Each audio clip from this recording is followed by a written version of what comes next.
ariko icyo nakubwiye ngo data kubijana umwana yasize ingurube yaravuze ngo sinkiragiye ingurube yego isahita avuga ngo nzakubagira ikimasa kuva mu ngurube egare kubagirwa ikimasa kutabyumva neza waravuze ati ndambuye ibiganza ndasezeye mvuye mu izi ngurube yego ako kanya ijwi rigera kuri se ubwo avuye mu ngurube nanjye mubagiye ikimasa amenye ko ibyo aretse bitaruta ibyo asanze.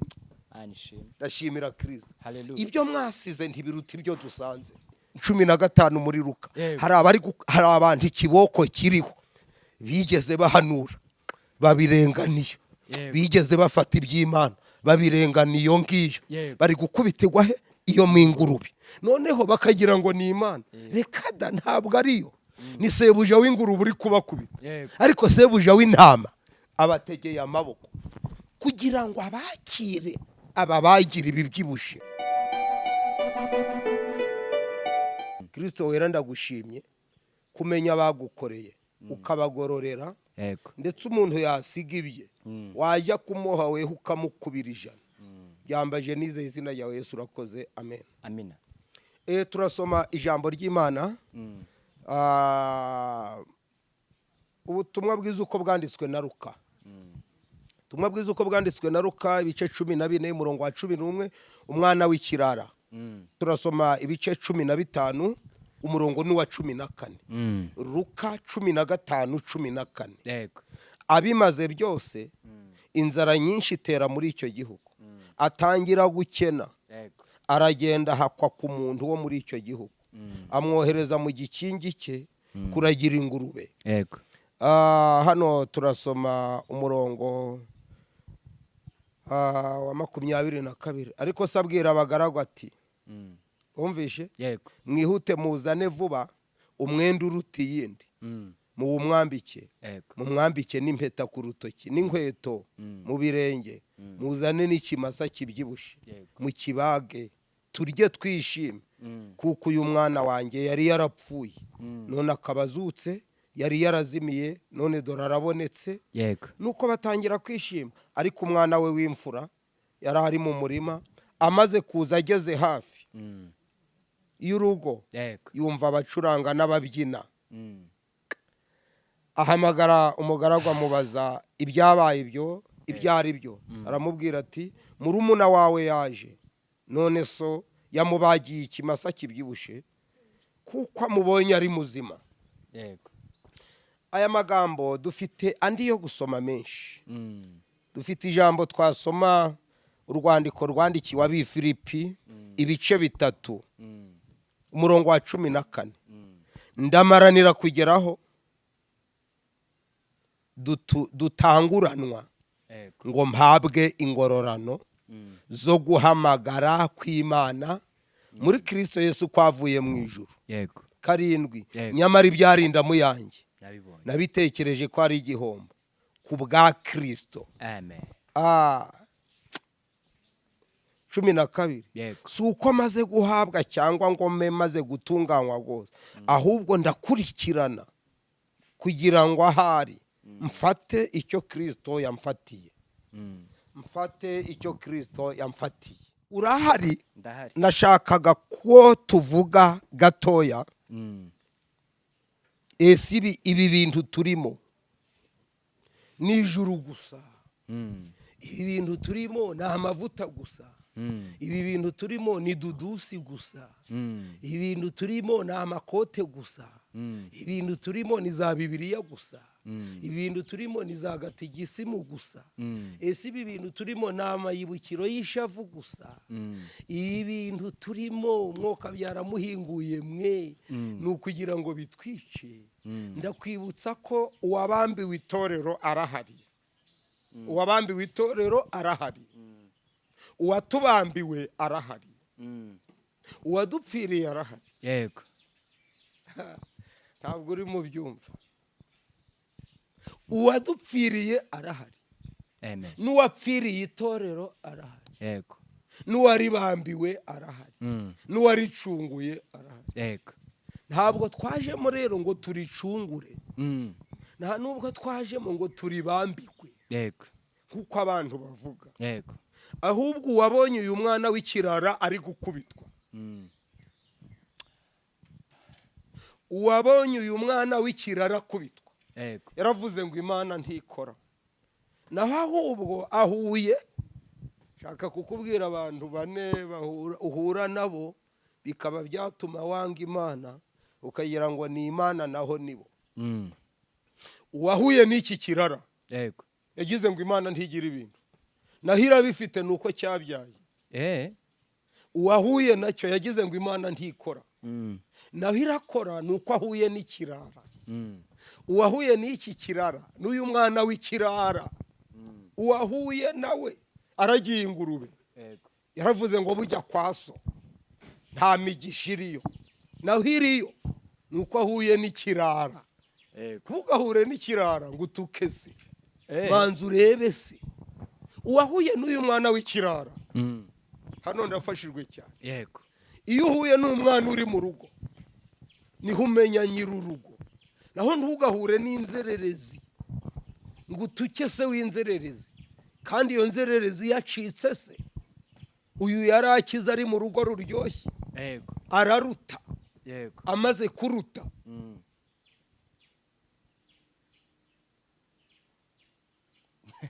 yaka ibintu hari abantu basenga baka ibintu Imana ni inyembabazi rero ntabwo yabikwima ibera hose icyarimwe hari abantu turi kumwe n'abantu Imana yahaye ntibayigumaho ahubwo bajya kureba ahandi ntibakomeza ubuhake abo ngabo iyo bari gukubitirwa niho bari gusenga ntiyumve umuti ni ukugaruka aho bakuye ibintu nubwo babimaze kandi mpaye Imana icyubahiro nubwo ibyo Imana yabahaye bamaze kubyaya bakaba baragiye ingurube iraciteguye kubakira uwo Kristo mvuga yiteguye kubakira ngo yongere abahe hari nta mu Rwenda n'icyenda imwe yari izimiye igize asiga Rwenda n'icyenda aja gushaka imwe ikibazo rero kirahavuka ngiki uyu mwana w'ikirara yaragarutse asanga bagumye mu rugo barababara ngo kuko agarutse twishime tunezerwe ariko icyo nakubwiye ngo data kubijana umwana yasize ingurube yaravuze ngo sinkiragiye ingurube yego isahita avuga ngo nzakubagira ikimasa kuva mu ngurube egare kubagirwa ikimasa kutabyumva neza waravuze ati ndambuye ibiganza ndasezeye mvuye mu izi ngurube yego ako kanya ijwi rigera kuri se ubwo avuye mu ngurube nanjye mubagiye ikimasa amenye ko ibyo aretse bitaruta ibyo asanze ndashimira Kristo ibyo mwasize ntibiruta ibyo dusanze ingororano nashatse kukubwira iki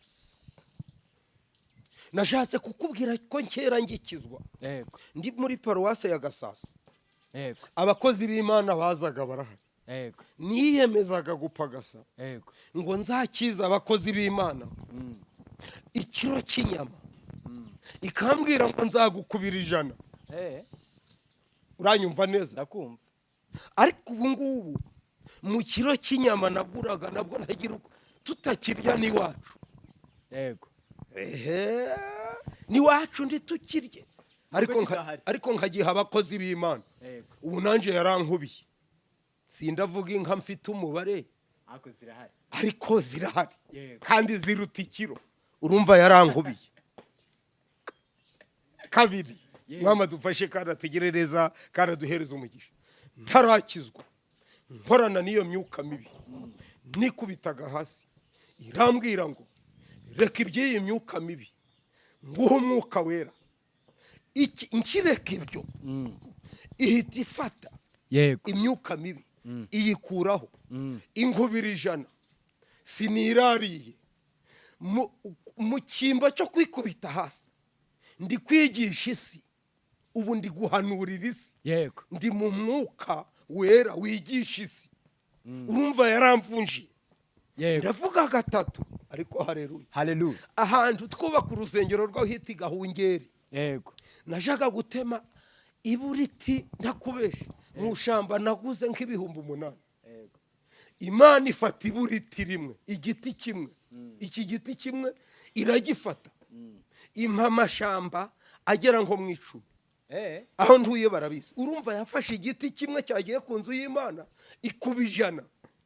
Irakuba, ndi kuvuga Imana ikuba. Yego. Izindi komantere ziza ku ruhande sinyobewe kwigisha ko ijuru rihari. Ariko zindaje mu ijuru ntabanje mu isi. Nibyo. Ntabwo ibyangiye mu isi bizemerera mu ijuru. Biragoye. Amafuta utagiriye mu isi ntuzaye mu ijuru ntituzuzura umwuka. Ahubwo tuzaba turi abantu batembera bafashwa mu ijuru ntituzateka. Uzarya azarya mu isi naho mu ijuru. Ibyo Yesu azaduha birahari. Ndi kukubwira ngo iyi ni Imana. Yego. Yafashe imfubyi nareze. Yego. Nafashe imfubyi za data wacu. Data wacu 2. Yego. Mfata n'iza mama. Nzikusanyiriza hamwe. Ndazirera ndazigaburira. Irambwira ngo nzaguha urubyaro. Ubu mfite 7 kandi nazo zirahari. Nabagabo bo guhamya ko ntigeze mbanyaga. Nafashe imfubyi za mama. Sinaziburanyije mu masambu. Imana idufashe kandi tugirereza. Iravuga ngo ibyo utari gufifita muno ndamaranira kugera ku cyo Yesu amfitiye. Ntabwo namaraniye kugera ku byo mama yasize, ahubwo namaraniye kugera ku byo Yesu amfitiye. Namaraniye icyo tumaranira. Imana izi icyo umuntu amaranira, izi icyo abashumba bari kumaranira, izi icyo abantu bavuga Imana bari kumaranira, izi icyo abashinga amadini bari kumaranira. Ariko icyo gihe mbereka namaraniraga kugera ku cyo Kristo agize ute amfitiye, kuko nakirebaga mu mwuka. Ibyo nkubwira ambwira ngo ubwo amasambu utayamaraniye nzaguha amasambu. Aho ndi mfite akubye inshuro ayo nari gufa. Aricyo mvuga ngiki, Kristo afite ibyo kuduha kubwo kuronka Kristo. 5, nafasha kumba kabaga iwacu akazu gatoya. Akazu gatoya ngahindura icyumba cy'amasengesho. Twabuze iyo dusengera. Irambwira ngo nubwo icyunzwe cyabiciyemo abarukirijwemo bambera abahamya, nzaguha inzu ubi wanje harane. Urumva igenda ikuba. Ntabwo Imana ariko icyo uranyumvaho. Iyo umuntu yabaye ikirara n'ikirara akabifata akaja kubyayisha, iyo muhuye aravuga ngo Imana nta kimaze. Nawe aba afite icyigisho gikomeye. Arakubwira ngo nushaka utuze, ngo narayikoreye, ngo ndayihimbaza, ngo none reba uko yangize. Naho yaciye muri Gobyore aja kubyaya. Hahiga uwihanganira ibimugerageza ko namara kwemegwa azambikwa iki? Ikamba ry'ikiza ry'ububwasi, ry'ubugegera, ikamba ryo gufunguza, ikamba ryo kurindagira, ryo kwitura hasi, ikamba ryo gusara se, ni abashaka ubwiza n'icyubahiro no kudapfa babishakisha gukora ibyiza badacogora izabaha. Ariko icyo mvuga ngiki, Imana ifite ibyo kuduha ibimenyetso. No mu Edeni yaremye umuntu ishiramo ibyo azarya, ishiramo n'amabuye y'agaciro. Ngarutse icyo nkubwiye, ihangane unyumve. Umwami adufashe. Ako gakoni kavuyemo amazu. Ntabwo ntuye heza cyane, ariko aho ntuye harampagije kandi havumwe twirirwaga twisesetse. Ndashimira Kristo uvuga bikaba, yategeka bigakomera. Ako kagurupe rero nayoboraga, Imana yaravuze itumva mwana wanjye, ntiwahora uyoboye utugurupe. Impamatorera 5. Ubu mfite zone nyoboye. Yafashe akagurupe igahinduramo umudugudu, iradibosi, itishikama, indi iriko. Ndi kumwe nawe mwana wanjye, ihinduramo 1, 2. Nanjye iyo ndomboye niyo mpamvu ibi bintu nzabyubaha cyane. Niyo mpamvu maranira guca bugufi. Iyo umuntu ambwiye ngo umuyobozi wa zone ahaguruke w'amatorera ya, nzi ko nabaga mu kumba gatoya ndi gusoma Matayo, bansirasi ndi kubita bansira. Aho ngeze nkaba mpagejejwe n'umwana, mbona yarankubiye. Nyemerera tuvuga Imana ivuga bikaba, yategeka bigakomera, ishumbusha abantu ibyo bakoze. Mwama adufashe kandi atugire neza. Nabenzwe n'abagera muri 100. Impavestina arahari, aranyuze, arahagije. Imana idufashe kandi tugire neza. Okay, mfite igihe natuye 25 ibiceri. Birajegera. bijegeye ntihagira umbona abari njuza ndamwara nza ndikurira ndavuga inti nka buriya ntuye iki irambwira ngo umva uko mvuganye nawe nzaguha yo gutura ubu simbura ituro ndi mu Gatsata iravuga ngo umva uko mvuganye nawe icyo gihe hari hayoboye witwa Damascene Imana imuhereza umugisha hari umushumba wahabaga witwa Uwambaje ubayoboye ururembo atwigisha gukorera Imana ivuga bikaba yategeka bigakora umukecuru araza aranyongora aravuga ngo umva uko ivuganye nawe igiye kukumwarura utazaje uraja gutura uri kurindagira simbibura mvuze Kristo uvuga bikaba yategeka bigakomera mvuze umwami ushumbusha abantu ibyo bavuze ampereyeho mba navuze ba Danieli sindavuga bapfuye kandi mpari mba navuze ba Saduraka sindavuga bapfuye kandi mpari mba navuze ba Aburahamu mba namuvuze ukuntu yatanze Isaka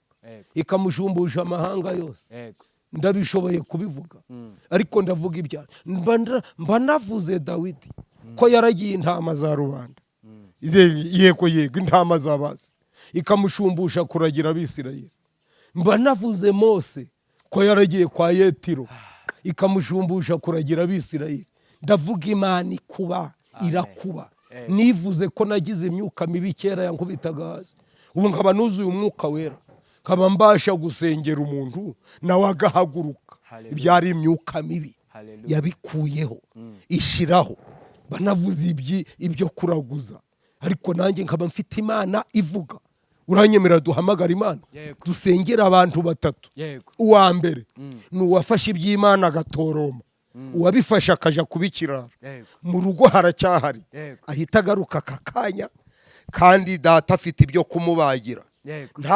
ntagatinye cyo kora mu rugo hari abari gukubita ugarutse hari abagukubita ngo kuko ugarutse bakakureba ngo wari waragiye ariko Imana ifite amavuta yo kweza n'uwari waragiye akantu ntinzeho ngaka n'uyu mwana w'ikiraro hari uri kuvuga ati ko naguye ndarugarukamo baranyemera yo iteza amaboko ngo yakira uwari waraguye amahanga yose uri kwisi hari abantu bari gukubitirwa mu ngurube kutari kunyumva neza hari abantu bari gukubitirwa mu ngurube nibo tugiye gusengera bazivemo bagaruke mu rugo rwase aho akura kumvisha ntabwo byumvishe 15 muri Luka hari abantu ikiboko kiriho bigeze bahanura babirenganiye bigeze bafata iby'Imana babirenganiye iyo ngiyo bari gukubitirwa he iyo mingurube noneho bakagira ngo ni Imana reka da ntabwo ariyo ni sebuja w'ingurube uri kubakubita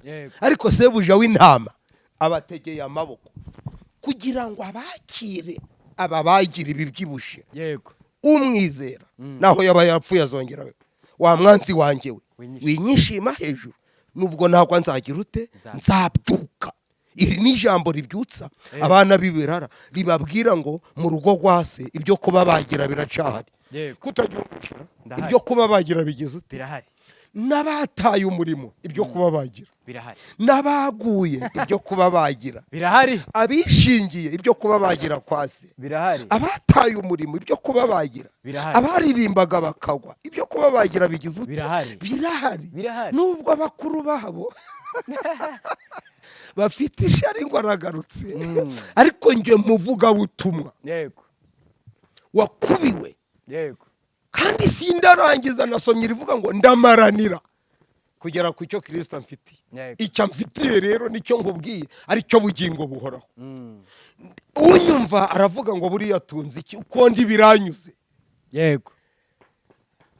sindeba ibyo ntunze ako kandi uko utakumvisha sindimo ndeba ibyo ntunze ndareba ibyo agiye kuzamba byo ni byinshi we amfitiye urumva nseka amfitiye andi maseka urumva ndya amfitiye ibindi biryo hari n'ibiremwe nonaha n'ubu ndimo nigisha hari ibyo dufitiye kimwe mu bigusha abantu basenga ni ukureba ibyo batunze batareba ibyo bazatunga ariko dufite hari icyo dufitiye imba nsenze none ndabona utabyumvishe neza ndamaranira gufata icyo Kristo amfitiye amfitiye ubugingo buhoraho ariko anatandake abumpa amfitiye 100 iryo jana niryo njyamo, Yego. niryo nguramo inkweto, niryo nguramo ipantaro, niryo nguramo karuvati imena agatuzi karimbura amabuye, niryo nguramo utuvuta nisiga uteze kururukara, ndirabura ariko ndi mwiza,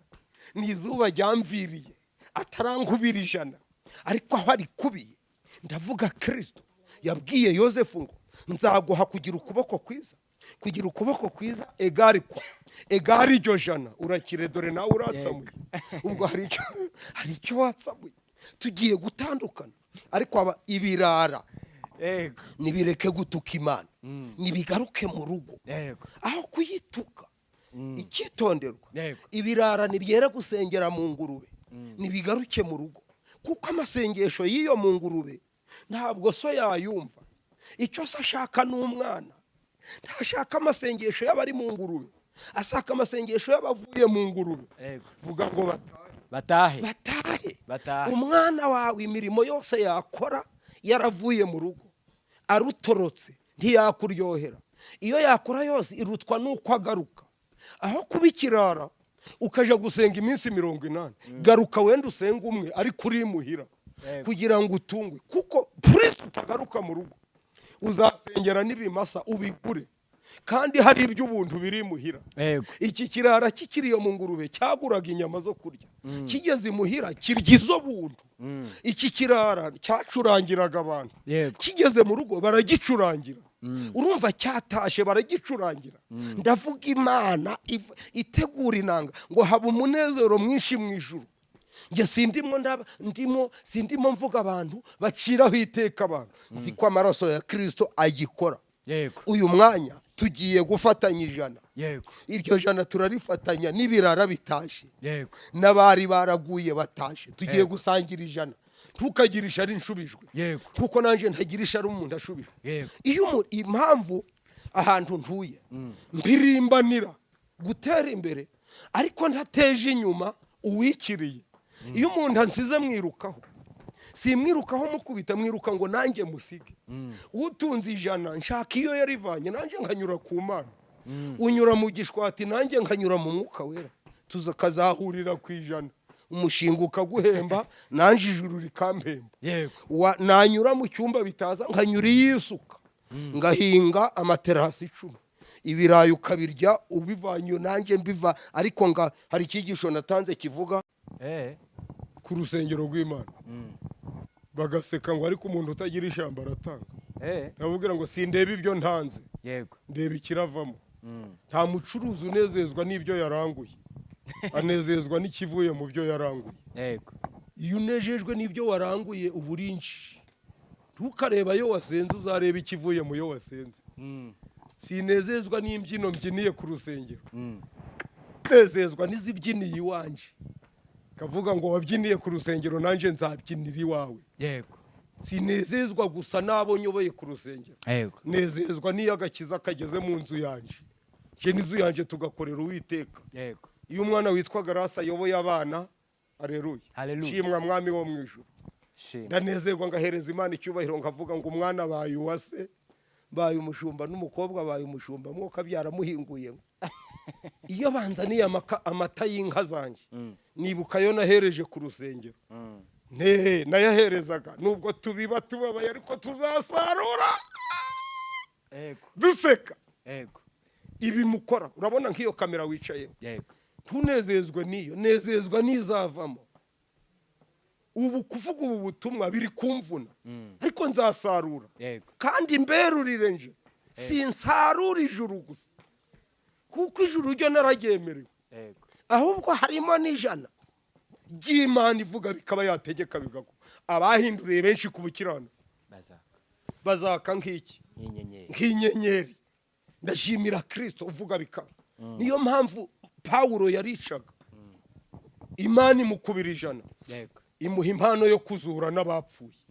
Dufite Imana idukubira ijana mu buryo bw'umubiri n'ubw'umwuka. Nta Mana itanga umwuka gusa ibaho, iyitanze umwuka iwushira mu mubiri. Umwuka ntiwushira mu mwuka, ni umwuka uri mu mubiri. Nta mubiri nta mwuka. Twaremye ngo kera isi ntiyagiraga ishusho, none umwuka yakorera muri nde? Yakorera mu mubiri, umunyembaraga yerekana nk'inyembaraga. Ndeka nshimire Kristo ukinguye amarembo kugira ngo isi igaruke mu rugo. Ndimo ndumva hari abagarutse mu rugo kandi bazagutelefona. Iki ni ikimenyetso ngubwiye, bazagutelefona. Hari abagarutse mu rugo. Ababiburanya bo baracahari na Yesu yagiye, hari abataramwemera. Kandi kimwe mu bikomeza ivugabutumwa ryanjye, simvuga ngo bose banyemere, nzi ko bidashoboka. Jamais du tout. Ntibibaho ngo nemerwe na bose. Ndamaranira kwemerwa na Kristo. Uyu nkorera, uyu uri hejuru yanjye, ubi bimvuga, hari umugabo uhagaze hano, ni ubimpaye ngo mbivuge. Ari hano ndi kuvuga ibyo, ni urabishigikira, ni urabikomeza. Niyo mpamvu ntamaranira kwemerwa nabo. Nyemerera duhamagara Imana. Data wa twese uri mu ijuru, hari abavuye mu rugo umaze kubaha kuri rya jana, bamaze kubona kuri rya jana baba barigendeye baturugo. Urabaramburiye amaboko ngo nibagaruka izo kubabagira ziracahari, nibagaruka ubakire. Nibo nsengeye basubiye inyuma. Aba kabiri nsengeye nabari mu rugo bategereje ijana bagaheba.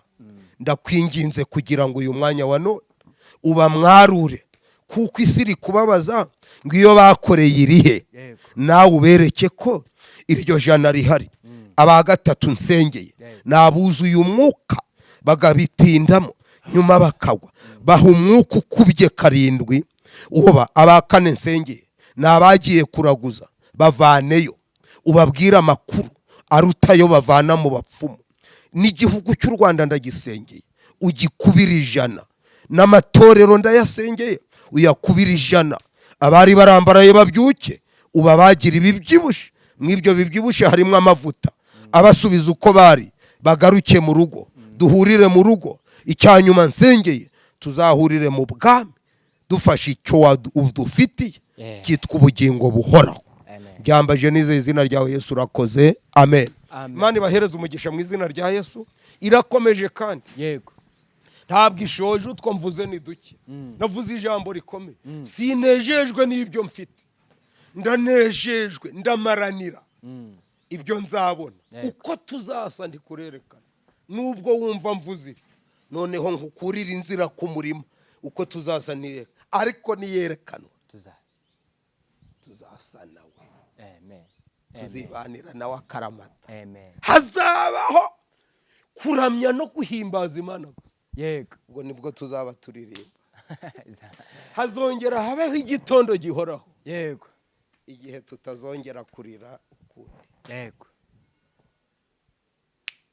Nta bitaro biriyo, umuntu wese yavuwe burundu. None urumva tudakwiye kuba mu rugo. Nimero zanjye rero turakomeje kandi ivugabutumwa ntirishira, ntirirangira. Umwuka aracyahari, akidutuma n'ibindi. Ubutaha rero tubabikiye ibanga. Urumva ko ibyo tuvuze ni bike bitewe n'igihe n'iminota, ariko abatumvisha ibindi umwuka wera abasobanurire ngo iki gitabo kirahari. Aravuze ngo ndamaranira kugera ku cyo Yesu amfitiye. Kimwe mu bishisi ari kumaranira ibifitwe na mwene se, aho kumaranira ibifitwe n'Imana. Icyo nicyo kiganiro tuzakora ubutaha. Kiravuga ngo wimaranira ibyo abandi bafite, maranira ibyo Yesu agufitiye. Witesha agaciro ibyo Yesu agufitiye. Uri kugwana ujya nicyo Gahini yazize, yamaraniye ibyo abera afite, ntiyamaranira iby'Imana ifite.